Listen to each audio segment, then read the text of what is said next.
It is finally UFC 300 fight week, and I cannot wait to break down this card for you guys. So good that I'm actually going to break it up into 2 podcasts so I can cover these matchups as thoroughly as possible, give you my best breakdowns, and hopefully come out with some winners on the other end. Welcome to another episode of the MMA Lockcast. I'm your host, Manpreet, aka MMA Lock of the Night, your boy on social media at MMALOTN, and the architect behind the MMA Fight Archive, ensuring you leave no stone unturned when you're researching these upcoming MMA events. Not just the UFC, but we cover a total of 17 different promotions from all over the world to ensure that you have direct links to past fights for all the competitors on these upcoming cards. So this week we have the UFC, but also CFFC and PFL. And then obviously to close out the month, we got a ton of other great promotions. And if you like doing your own researching, predicting, and breaking down fights, this is the best way to save yourself some time, as you don't have to scour the web for all the things that you need to know everything you can possibly know about every single fighter. We have you covered on the MMA Fight Archive. Try it out for free for a 7-day free trial and get access to over 3,400 fighter profiles that we currently have on there, and new ones being added every single day. All right, UFC 300 going down this week. This episode is strictly going to be for the prelim portion of the card. That is 8 fights, at least on Monday of fight week. Knock on wood, there aren't any cancellations or late week adjustments. So 8 fights headlined by the prelim headliner between Yuri Prochazka and Alexander Rakic, which is likely a number 1 contenders matchup, although you got to consider Magomed Ankalaev in the mix as well. But very intriguing matchup there, not to mention our other great fights sprinkled out throughout the card. Now, I just want to quickly talk about something in regards to people saying that, every one of these fights could potentially be a fight night main event at worst. And I think people would have some pushback to that. You don't want Bobby Green and Jim Miller headlining a fight night at this stage of their career, but it's still a very entertaining matchup. What I would argue in return is saying that every single one of these matchups is pay-per-view main card worthy, which is the best that you can ask for the UFC to put on such a colossal event, especially with the type of schedule that they put together, right? There's only 6, 7, maybe 8 weeks of the year that the UFC is not holding an event. So to have these many fighters and try to pick and choose the best ones to complete the best card that you could possibly put together, while not taking away from the other supporting pay-per-view cards around it, this is probably one of the better things that they've been able to do. And every single matchup has some solid intrigue or storyline built into it that makes it that much more intriguing to watch from the first fight to the main event. Very much looking forward to that. All right, let's quickly talk about last weekend's results, which were not the greatest. Over the 5 cards that we have, it was not a great look last week. I'm going to go through it a little bit quicker because I'm sure there's a lot of new viewers to this channel for this podcast, and they just want to get to the breakdowns. So I'm going to quickly go over this as best as possible. Lock of the Night plays did not do the greatest. We went 1-4 on the weekend with a handful of weird circumstances, from a death gas after solid first rounds from Melissa Mullins, and Linton Vassell ends up having to rip up our tickets there. A Hail Mary knockout in the LFA main event there, and then a very just weird circumstance in the KSW Lock of the Night that I had. And the only one that ended up coming through was our Cage Warriors Lock of the Night with Jared Harris, and it wasn't looking that great for him either until he was able to pull off the submission there and cash that ticket for us, saving me from getting reverse swept on Lock of the Night plays, which is never a good thing. So let's talk about the Lock of the Night play for the UFC. It was Melissa Mullins. Decent first round, could have been better in terms of the control that she was going to be able to get, that I expected her to get, and then to see her just completely, gas out in the second round, something that we haven't seen from her in her previous tape. She's done a very good job in terms of keeping the pressure on her opponents, and she was unsuccessful in terms of really getting her game going, allowing Cornell to land a beautiful body shot, which, if I'm not mistaken, actually made Mullins throw up. If you could hear in the background, you could hear the referee asking for a bucket. Not a good look for Mullins to be that gassed 5-6 minutes into a matchup and then ultimately getting finished. that did not look like the Melissa Mullins that I had seen on tape, especially not the Nora Cornell that I had seen on tape either. I knew she would have the slight striking advantage there, and Mullins was even having some success with her jab straight down the pipe, meeting Cornell's strikes, but that death gas job, not a good look at all. So that drops our lock of the night record to 23-16 on the year for 59% hit rate. That is not good at all. We were headed in the right direction. We had a 3 UFC event winning streak in terms of lock of the night plays. We're getting back on the right path of things, and then Melissa Mullins goes out there and gives us an absolute dud there, so we have to rip up that ticket. Dog of the night play over the weekend went 2-3 over the 5 events that we had, so a bit of profit there for that one. But we went now that brings our record to 16-23 on the year for dog of the night plays at 41% hit rate. For the UFC, it was Chepe Mariscal. He comes through for us in a very close matchup against Morgan Charrier. I thought. I can't remember how I scored the fight, but I believe it came down to the third round regardless. They split the first 2 rounds. Third round, I thought that you could make the argument for Mariscal there, especially with the late end to that matchup, getting the takedown, landing some big damage. Close fight, though. Close fight. I was happy to be on the right side there, or at least the winning side. It could have gone either way. But I knew that Charrier, not as good as a lot of people were leading people to believe he was, but he did have a pretty good performance here against a very scrappy Mariscal, but very happy to be on the Mariscal side there to get the dub. So he cashes for us at plus 115. Let's go through the rest of these quick results here for the UFC card. Jean Matsumoto comes through at minus 165. I had a feeling it was going to be, Argueta heavy early, but I expected Argueta to start to fade and Matsumoto really start to get some success with his striking, really wearing on Argueta and possibly pulling out a desperation takedown, which he inevitably did. And that's where Matsumoto was able to clamp onto that choke and get the tap with mere seconds left in that second round. So good one for Matsumoto there. Maybe should have been my lock of the night play instead, but it is what it is. Cesar Almeida comes through for us at plus 130 as he knocks out Dylan Budka or TKOs him, showcasing improved takedown defense, forever improving takedown defense, and then eventually just really putting it on Budka there and getting him out of there. Very happy about that. We talked about Melissa Dixon. I also had 1 unit on Dixon inside the distance at plus 270 again. That blows up in her face. We had Mariscal round 3 plus 2200. Doesn't come to fruition. I was expecting him to be on the gas a little bit more late, but I should credit Charrier's ability to take that damage that he did and the pace that they were fighting at and still being there as much as he was in the third round. The under 2.5 in the Hernandez and Jackson fight, minus 1.75 units there. Just a bad bet. You know what I mean? Just not a good spot for me to have tried to take advantage of there. I expected, given their styles, that we would see a little bit more of a car crash, but Jackson was more so looking to control. I know there were times that he was trying to get that damage off and trying to look for a finish as well, but Hernandez had all the answers for him. Very close fight as well. I didn't pick a side there. I just wanted the under to come through, and it did not, so bad bet in that spot.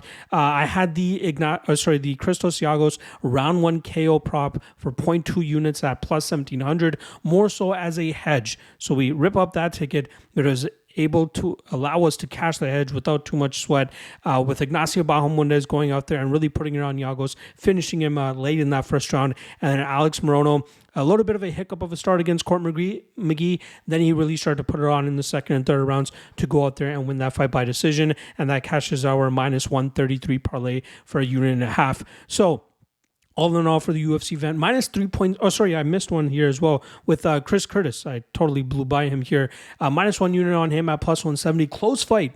I'm going to be honest, didn't watch it the closest. Obviously, this is a card that I did not get to watch live, so I kind of breezed through it as quickly as possible. But I thought Chris Curtis did enough damage throughout that matchup.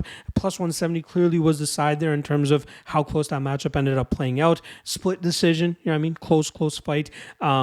Very unfortunate that Chris Curtis, it seems like it possibly came down to the last 20 seconds where he got up and he had torn his hamstring, and it looked like he had been hurt from something else that Brendan Allen threw, and that may have swayed the judges in his favor. Had he not shown that type of hurt, he probably would have gotten the scorecards there and ended up winning that fight. So very unfortunate. That's a 2.7 unit swing roughly there that would have had us just down roughly a unit rather than the minus 3.63 that we are, unfortunately.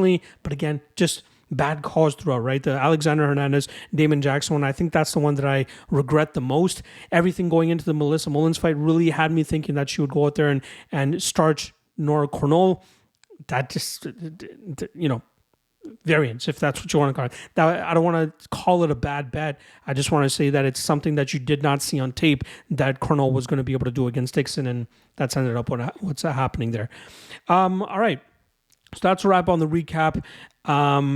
Reminder, Locky two-step, Locky Trinity Parlay drops for the Patreon folks, first and foremost, rather than on Friday when it drops for free to the public. So if you want early access to that, make sure you guys check that out. Not to mention all the great other predictions and breakdowns and same-game parlays, the parlay party, a lot of other great content that I drop on the Patreon page. Make sure you guys check that out, the Lock of the Night Patreon page. Link for that is in the description below. And then lastly, shout out to the Godzilla Wins folks that provide me a platform to drop written breakdowns for you guys every week. On Thursdays, we drop the main event written breakdown, and on Fridays, we drop the 3 best money line spots. So if you want access to that, check out the link that I'll drop in the description once we have them posted. Otherwise, just check out GodzillaWins.com, as not only do they cover the UFC, which I'm heading over there, but all other team sports. So if you're looking for extra action, that's where you guys will find it. All right. Like I said, this podcast will strictly be for the prelims of UFC 300. If you're looking for the main card, you can either click the bumper sticker that I'll add into this after at the top if you're watching this on YouTube, or you can check the pinned comment if you're watching this on YouTube, and you guys can find the link there. Otherwise, if you're watching this on Monday evening, Tuesday morning, just know later on Tuesday late afternoon likely is when the main card breakdowns will drop if you guys are looking for those. Otherwise, looking for the prelims, we got them right here for you. So without wasting too much more time, let's get right into it. Again, crazy stacked card, every single matchup.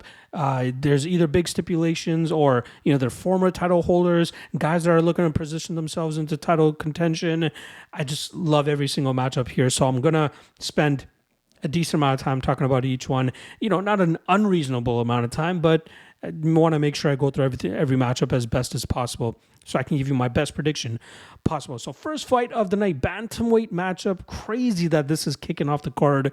We got Davison Figueiredo coming in at -300, taking on Cody Garbrandt coming in at +250. Now, Figueiredo, former flyweight champion, taking on former bantamweight champion Cody Garbrandt. This is absolutely crazy matchmaking here. And when both these guys were closer to their prime, everybody was clamoring for this matchup, considering the knockout power that both of these guys possess. We'll start off on the Davison Figueiredo side, who showed it against Rob Font, but not knocking him out, but hurting him multiple times and allowing him to have a successful bantamweight debut as he won that fight on the scorecards. We saw a little bit of a reserved version of Figueiredo as he harnessed his power and utilized it over the course of 15 minutes, not really emptying the gas tank, looking to get Rob Font out of there quickly. But also another aspect of his game that we've been seeing at this stage of his career is his ability to mix into the grappling realm, where he's able to take opponents to the ground and grind them out from that top position. That's what we saw to end off the fight against Rob Font. For the last 2.5 minutes, he was able to secure a takedown after hurting him, and then doing good work from that top position where he really just kept Rob Font on his back, and Font was unable to do much. But Figueiredo showcasing good leg kicks, good power as we usually see from him, and I'm glad that he's showing a maturity in his game, and the fact that he's not just looking to take his opponent's heads off anymore. He's looking to take them to the ground, grind them out, mix in the power striking when he can, mix in some calf kicks to slow his opponents down, but it's really that takedown game where he's able to catch his breath and ensure that he has the ability to manage his gas tank over 15 or 25 minutes so he can still go out there and win fights on the scorecards if that's what he really needs to do to get his hand raised. His opponent this weekend, Cody Garbrandt, is now on a 2-fight winning streak after a very unfortunate slump that he had.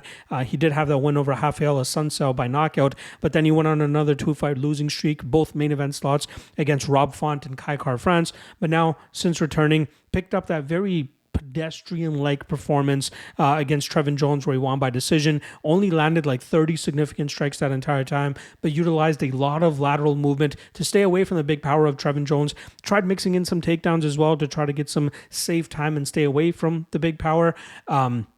but a very un-Cody Garbrandt-like performance, right? We're used to seeing Garbrandt just kind of control the striking realm, get into his groove, start dancing a little bit, and trying to knock his opponents out. But he seems like he's still very scared in terms of getting hit and having his lights turned off. Whenever Trevin Jones did hit him, it did not look good in terms of the reactions that we're seeing from Garbrandt. And none of them really hurt him to the point that he was close to getting defeated or knocked out, but still something to keep an eye on.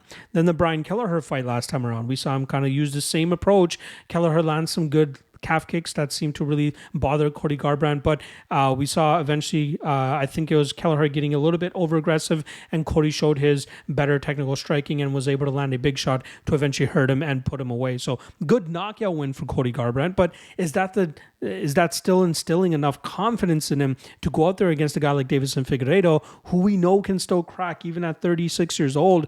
We know Figueiredo still has the ability to put people's lights out, especially if they have some questionable durability like Mr. Cody Garbrandt. So if Garbrandt wants to go out there and try to use a grapple-heavy approach, I don't know if he'll be successful. I think he's going to struggle in terms of getting Figueiredo to the mat. And if he does even get in on a takedown attempt, we know Figueiredo has a very sneaky choke game as well, and that's something that he could absolutely implement in this spot to really keep Cody Garbrandt off of getting any takedowns.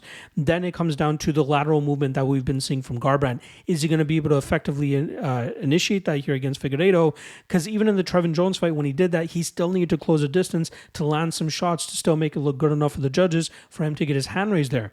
But I think he's going to meet some big onslaught here from Figueiredo anytime he tries to cross the pocket. He'll have the 3-inch height advantage, not reach advantage here, but that height advantage will allow him to stay safe at distance a little bit. But he's going to have to engage with Figueiredo here, and I still think that Figueiredo can land that big shot to potentially put his lights out. Minus 300 is too much for me to worry about Figueiredo to eventually land that big shot against Garbrandt here, who is clearly taking a very safe approach to a lot of his fights nowadays. Taking Garbrandt by decision at plus 500, maybe not a bad idea if he is successful in terms of maintaining his range and chipping away at Figueiredo from distance with some kicks and maybe some, combination striking every now and then.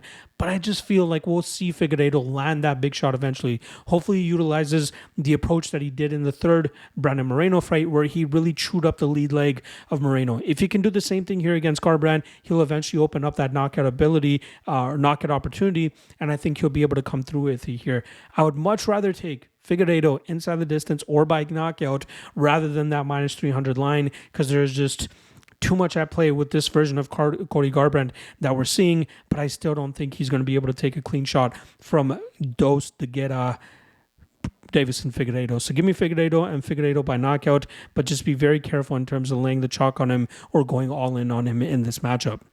All right, moving over to the lightweight division, we got Bobby King Green coming in at minus 180. He takes on Jim, and I'm hoping Bruce Buffer announces him this way, fucking Miller, who comes in at plus 155. Now let's start off on the Bobby Green side, who had a solid start to 2023. It had that unfortunate no contest against Jared Gordon, but bounced back with 2 straight wins, 2 straight finishes as well over Tony Ferguson, and then pulling off one of the biggest upsets that we saw last year against Grant Dawson, where he knocked him out in the opening minute of their fight. But then he got put clean out by Jalen Turner back in December or November, I believe it was, but not a good look, especially with the amount of damage that he ended up eating there due to the late stoppage on behalf of Kerry Hadley, who is normally not a bad referee. So I think that was just the one that he was trying to give Bobby Green the opportunity to work back into the fight. But Jalen Turner landed so many clean shots that I think it might have taken a couple of years off Bobby Green's career.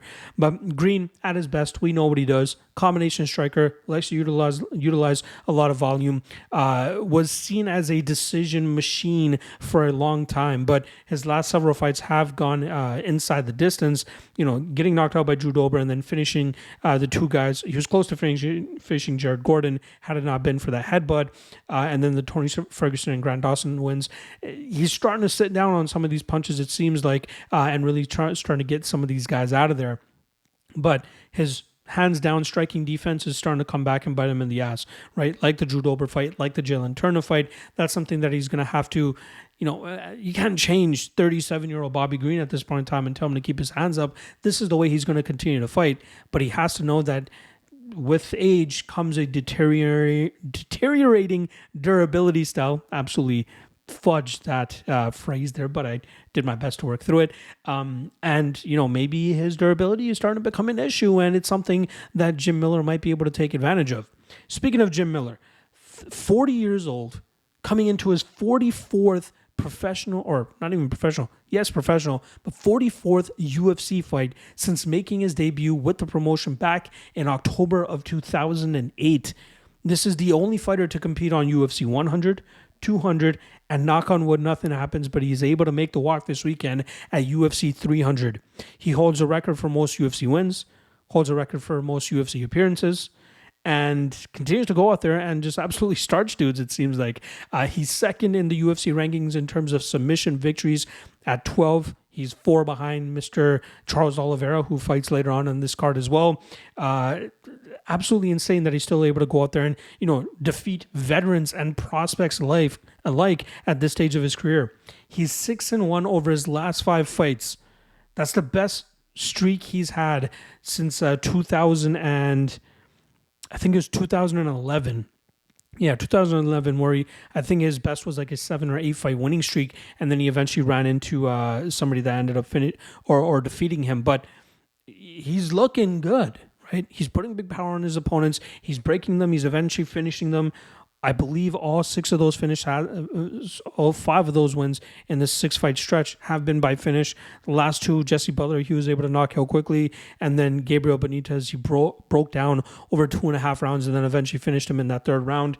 Jim Miller, big power punching, but we know his BJJ is probably where he ends up doing his best work. He doesn't often look to take opponents to the ground until he sees a clear opening to do so, or he's able to club and sub these guys and eventually get them to the ground that way. He throws with big power, but he is a guy that can start to fade late in fights if he hasn't been able to break his opponent going into the latter half of the fight. Decent striker, like I said, big power, good kicks as well, stays very consistent with that, but I think he's going to run into some trouble here against Bobby Green, who is the cleaner striker of the two. Green will obviously also have a size advantage here, which should help him maintain that range, using his 1-2s down the middle to keep Jim Miller at distance. The early going is going to be very dangerous, as Miller will have that explosivity and that power to hurt Bobby Green. And if Bobby truly isn't recovered from that shit kicking that he took from Jalen Turner a couple months back, this could be an early night for Bobby. But I will likely end up passing on this matchup, but I'm still going to pick Bobby Green to win this fight. Minus 180 is just a little bit too wide for me. Given the circumstances coming into this matchup, if Bobby Green wasn't coming off such a significant knockout loss, I may have the confidence to even go lock of the night deep on Bobby Green in this spot. But I have some questions about his durability. He is the cleaner striker. His takedown defense is good enough to keep this fight upright, so Miller is forced to strike with him. But anytime Miller throws a leg kick or anything like that, I expect him to be met with a 1-2 down the pipe from Bobby, and just look for Bobby to just continue his combination striking style. And I think it's going to be tough for him to put Jim Miller away, so I'm thinking we're going to see Bobby Green win this fight on the scorecards. All right, next up, we got a strawweight matchup between Jessica Andrade, who comes in at minus 135. She takes on Marina Rodriguez, who comes in at plus 115. Now, starting off on the Jessica Andrade side, she had a pretty good start and end to 2023, where she started off by landing a career best 230 plus significant strikes on Lauren Murphy and defeating her on the scorecards, but then went on a 3-fight losing streak where she got finished in all 3 of those matchups by Erin Blanchfield and by submission, Yan Xiaonan, who fights for the title later on this card, by knockout, and then Tatiana Suarez, who we know is probably the uncrowned strawweight champion at this point in time. She was able to defeat her by submission. But Jessica Andrade got the momentum back into her favor as she knocked out Mackenzie Dern back in November, showcasing her takedown defense and showcasing her ability to still put big punches on her opponents to eventually knock them out. And that's what you always have to worry about the 32-year-old Jessica Andrade. She's coming into her 38th professional MMA fight, just showcasing how much crazy experience she has. And she's fought some of the best that 115 and 125 has to offer. Her punching power, as well as her ability to take opponents to the ground with emphatic slams and takedowns, is another underrated part of her game that will likely come in handy in this matchup against the striker Marina Rodriguez. Now, Rodriguez Rodriguez is coming off a dominating victory where she defeated and finished Michelle Waterson Gomez by TKO back in September, I believe, but that was able to allow her to snap a 2-fight losing streak that she had to Amanda Lemos and Verna Jandiroba. Now, Rodriguez is a very vicious striker. She throws in combinations. She loves the Muay Thai, the knees, the elbows. She loves to put pressure on her opponents when she feels them starting to wilt. But what has been the downfall in her game has been her opponent's ability to take her to the ground and grind her out from that top position. We saw Jandiroba do that. We saw Amanda Lemos not do that, but we've seen fighters in the past have that success in terms of nullifying her success on the mat. Carla Esparza was the other person that was able to grind her out. But when she's on the feet, she has the confidence. She throws with power. She throws with stinging effectiveness, and that usually causes opponents to kind of just stay at bay, and then maybe even scares them off from takedown attempts. But here with Jessica Andrade, we know we're going to get a bull of a fighter, somebody that's going to be looking to keep Marina Rodriguez on her back foot and then explode into either big shots or potential level changes to get this fight to the ground. I'm hoping Andrade has done her homework in this matchup because I believe her underrated grappling game could come in handy here as she is the better technician, especially when this fight hits the mat. Now, Andrade isn't this high-level BJJ black belt or anything like that, but she does a good job in terms of controlling her opponents on the mat with the strength that she brings to the table and then smashing them from that top position with elbows and ground and pound whenever she can establish a dominant position.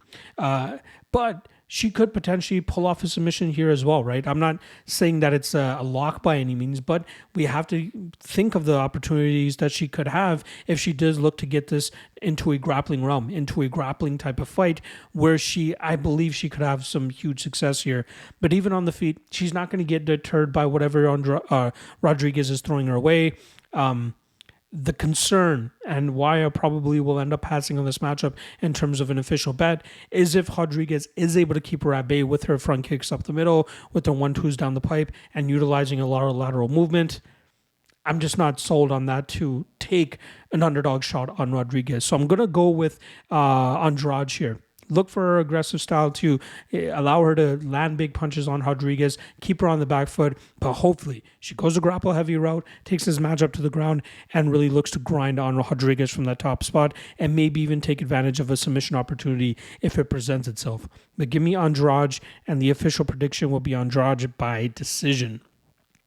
All right, moving over to a very highly anticipated lightweight matchup here between Jalen Turner, who comes in at -230, looking to build upon that big knockout victory he had over Bobby Green back in December. He takes on one of the most popular fighters in the UFC right now, Renato Money Moicano, who comes in at +195.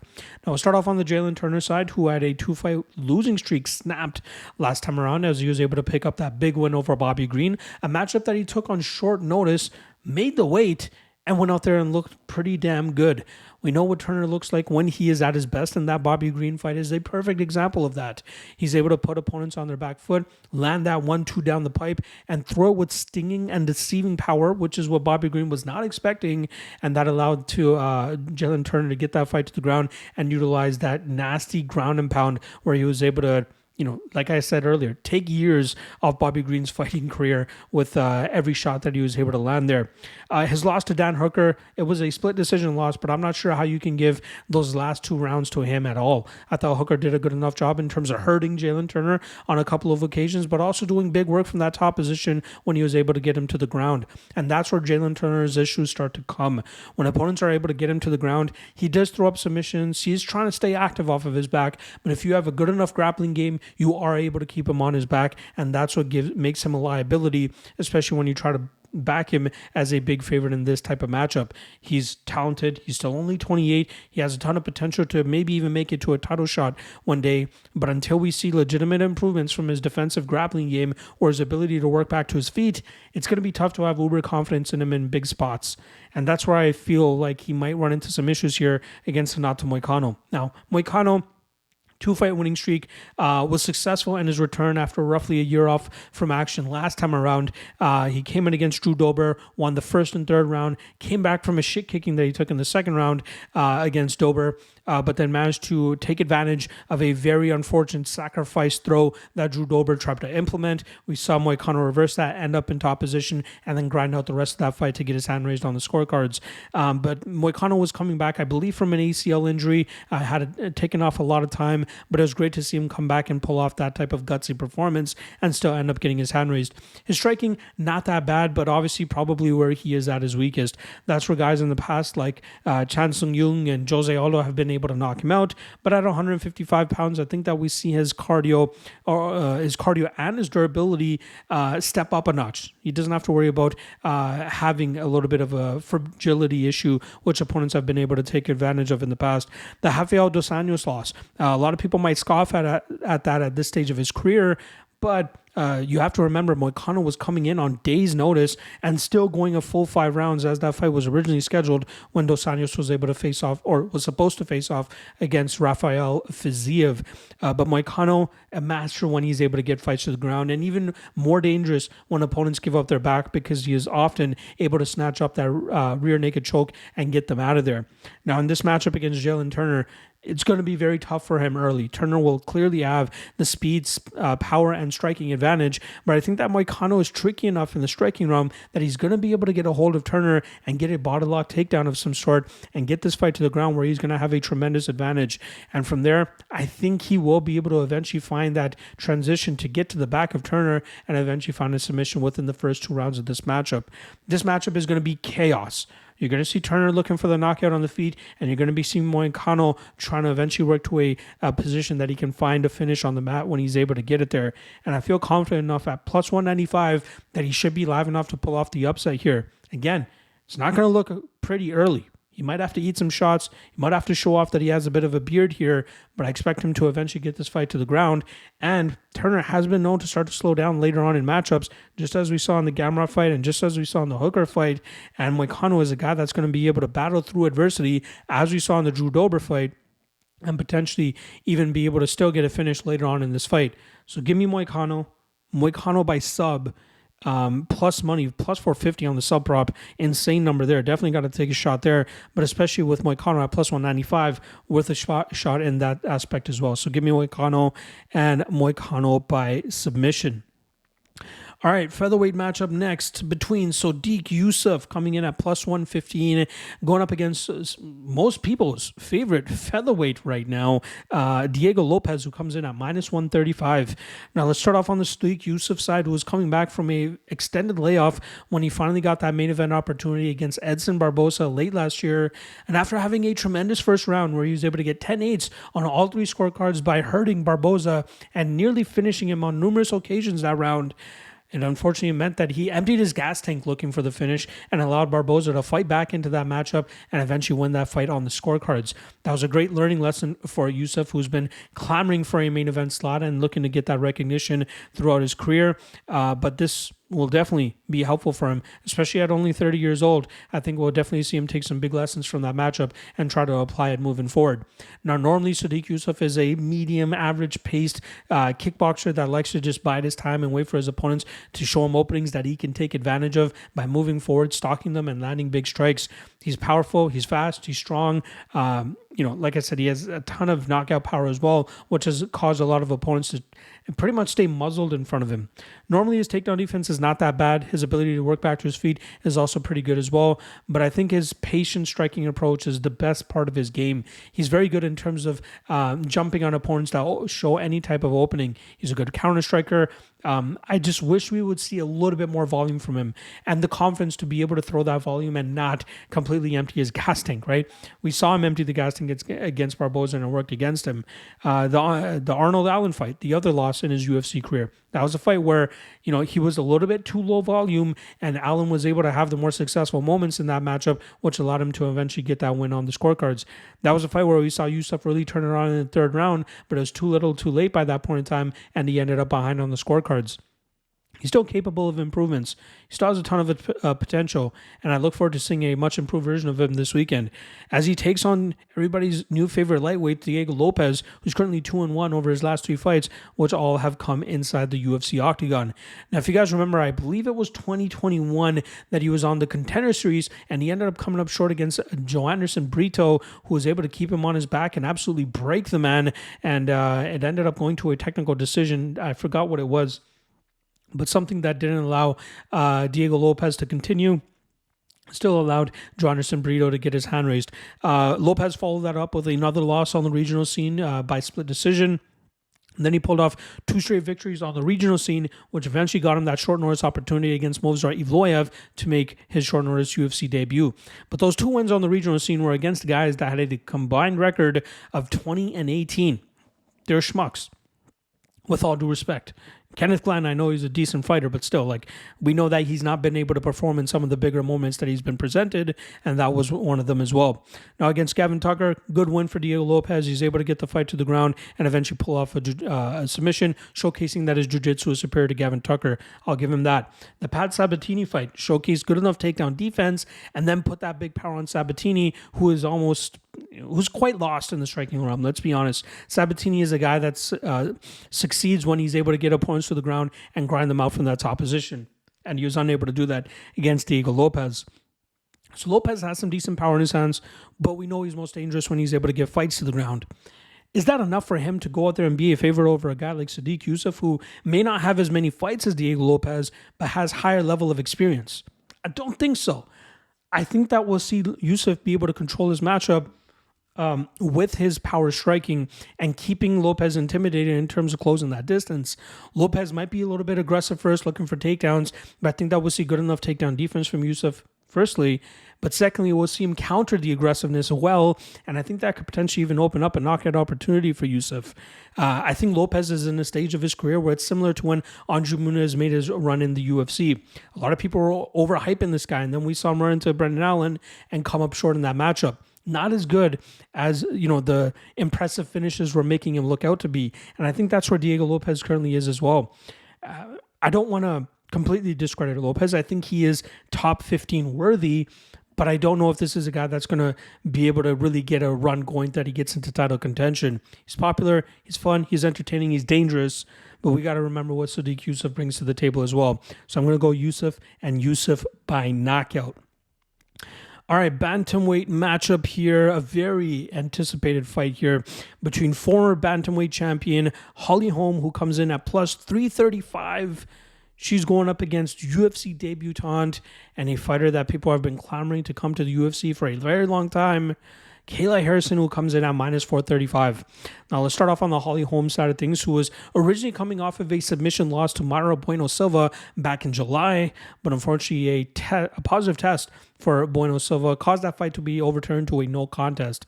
Now, that matchup started off exactly how we've been seeing a lot of recent Holly Holm fights start, and that's with her implementing her physicality and her strength by pushing Bueno Silva up against the cage and getting in some dirty boxing, some knees, staying active enough against the cage where she's showing that she's having control and then doing enough damage to back that up as well.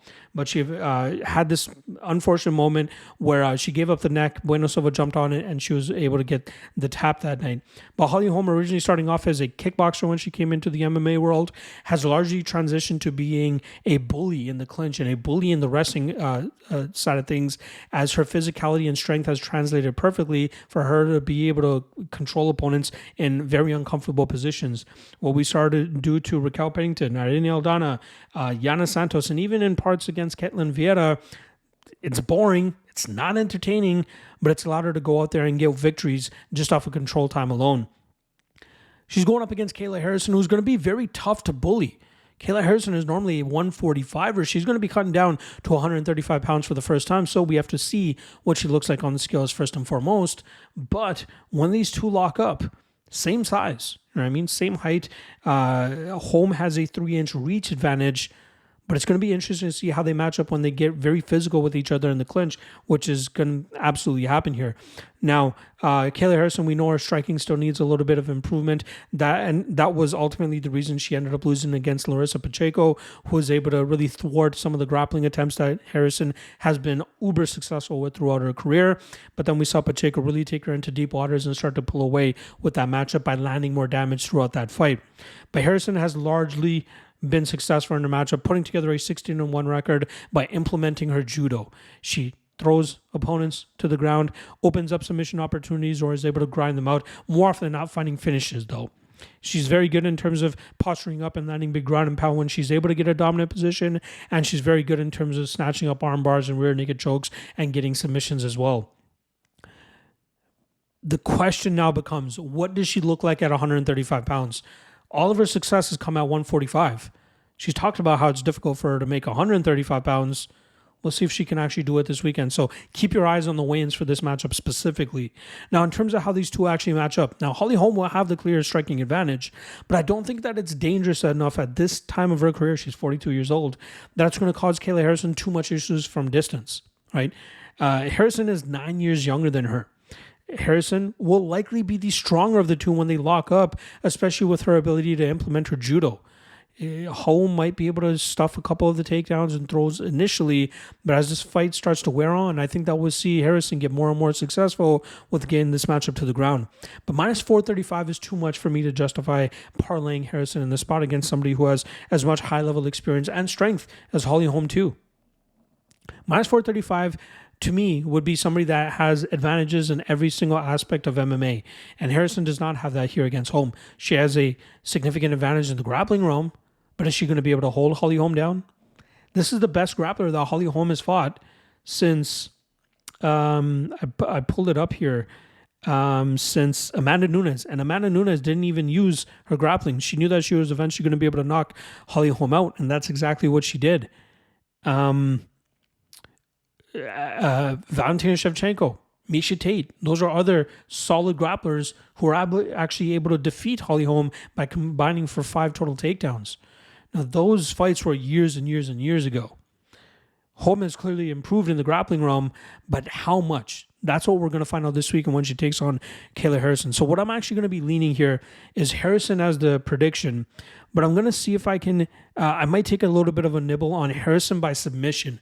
I think Holm might give up some bad positions that will allow Harrison to either snatch up an armbar or even get that rear naked choke. But at plus 215, rather than taking the minus 435 on Harrison, I'm going to bank on her to go out there and try to make a statement in her UFC debut by snatching up a submission and cashing that plus 215 ticket for us. So give me Kayla Harrison and Harrison by sub, but I would first and foremost wait for the weigh-ins. Again, I'm not a guy that normally waits for weigh-ins, but this is one of those circumstances where you need to see her make 135 pounds, and you need to see her make it healthily before we can go out there and wager any money on her in this spot. But I'm going to go with Harrison and Harrison by submission. All right, moving on to the next matchup. Featherweights going at it. We got Kattar, coming in at plus 145, going up against former bantamweight champion Aljamain Sterling, who comes in at minus 165. Now, we'll start off on the Calvin Kattar side, who's on a 2-fight losing streak, but the last one was the most important given the fact that he tore his ACL, I believe it was, shredded his knee back in late 2022, and he's been on the shelf ever since, rehabbing and trying to get back into action, and here he is. And I'm sure he's happy that it's happening at UFC 300. I was going to say minus 300 for some reason. When Kattar's in his groove, when he's in his bag, we know what he looks like. He looks like exactly what we saw in the Giga Chikadze fight, where he was able to light him up on the feet and really just make Chikadze work. I think it was great work from Kattar in the early going, where he forced Chikadze to work with his own takedown attempts and just staying on the activity, staying on the gas, knowing that Chikadze was going to start to slow down, and that's where the advantages for Kattar was going to start to pick up. So I really like Kattar when he's able to get his striking going. One of the best combination strikers, right? I know he got absolutely dummied by Max Holloway back on Fight Island, but he's still very dangerous when he's able to get his striking going, getting into his groove. When he landed that nasty elbow on Jeremy Stevens, that's Calvin Kattar at his best. just in that mode of striking and knowing that he's one of the superior guys in this weight class when he gets into that groove, utilizing his footwork, great foot movement, combinations, kicks, punches, knees, elbows, everything. Calvin Kattar is an absolute monster when he is able to get into that striking groove. Takedown defense never been horrible either. I believe it's roughly at 91% in the UFC, but has he fought the best wrestlers? Probably not. His opponent this weekend, former bantamweight champion Aljamain Sterling, comes up to 145 pounds as he gives way to Merab Dvalishvili, his best friend, to potentially capture the bantamweight title. But Sterling was definitely over trying to make the cut to 135 pounds at 34 years old. So why not try his hand at featherweight? Now that leaves a lot of question marks, right? Something that Sterling has utilized when he was down at 135 pounds was his size and strength advantage. He was usually taller than his opponents. He was usually longer than his opponents, and that allowed him to close that distance and eventually get a hold of them and utilize his smothering jiu-jitsu style that made him so successful at 135 pounds. But he's not going to have that here at 145 pounds. Like even this matchup, he's at a 4-inch height disadvantage and a 1-inch reach disadvantage. Kattar's clearly going to be the bigger fighter here. Is he going to be the stronger one? Maybe he's stronger than most opponents that Sterling has been fighting, so that allows Kattar to be safer at range. That's absolutely possible. But when Sterling is in his bag, he's a guy that's able to get the back of his opponents and either get that rear naked choke or grind them out for the entirety of the round and then rinse repeat for the next time. In the striking realm, he utilizes a lot of lateral movement, kicking his opponents from distance, just as he showcased against Sean O'Malley in that first round, and then eventually waits for that opportunity to open up so that he can eventually go for the takedown and get back to what he does best, and that's controlling opponents. The game plan that he had against Petr Yan in that fight where he actually defeated him, a lot of movement. He gave up some rounds knowing that he was needing to conserve his energy so that he can go out all out in the following round and utilize his control and his grappling. Very high fight IQ game planning from him there. But I wonder how successful that's going to be at featherweight. And I think he has a tough matchup to try to do it here against Calvin Kattar, which leads me to think that this is a good fight for Kattar to come through as an underdog. The only thing keeping me from having supreme confidence in this matchup is the layoff, the injury. 36 years old, Calvin Kattar. He's getting up there. You know what I mean? Is that the age you want to be confident in somebody coming back from such a devastating knee injury? I don't know. But Kattar is clearly the better striker. I don't know if Aljamain Sterling is going to have as much success utilizing his lateral movement and staying away from Kattar. Anytime he closes the distance now and he tries to kick, he's going to be in range for Kattar to counter effectively. Maybe he utilizes that against Kattar, though. Maybe he throws a kick, sees the counter coming, changes levels, gets this fight to the ground. That's absolutely possible as well. But I think that the size is going to be a big factor here. And I think we'll see Kattar be able to keep this event or keep this fight standing, utilize his length, utilize his reach, utilize his striking advantage, and box up Aljamain Sterling over 15 minutes and win this fight on the scorecards. All right, that brings us to our final prelim of the night and the final fight I'll be breaking down on this podcast. It goes down in the light heavyweight division in a fight that is possibly a number one contender fight between Yuri Prochazka, who comes in at plus 105, coming in as the slight dog, to Alexander Rakic, who comes in at minus 125. Now, I'll start off on the Prochazka side, who suffered his first defeat in the UFC last time around, where he got knocked out by current champion Alex Poatan Pereira.